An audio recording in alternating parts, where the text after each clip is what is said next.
The report reveals that of the total 65.6 million, 40 million are people who have been internally displaced within their own countries. 22.5 million are refugees, while a further 2.8 million are asylum seekers. Children are disproportionately affected.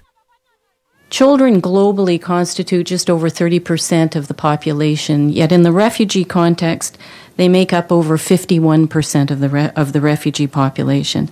If you look at South Sudan, which is the largest growing refugee crisis in the world today, which had over 1.4 million displaced as of the end of 2016, 66% of those refugees who are fleeing are children. And I can tell you it's very difficult to manage the influx that's happening right now of refugees as a result of the South Sudanese crisis.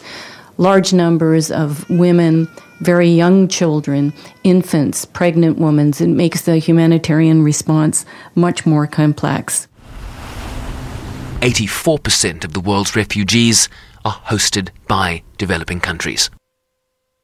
UNHCR has urged the international community to implement a framework signed at the UN last September that seeks to comprehensively address the large movements of refugees and migrants.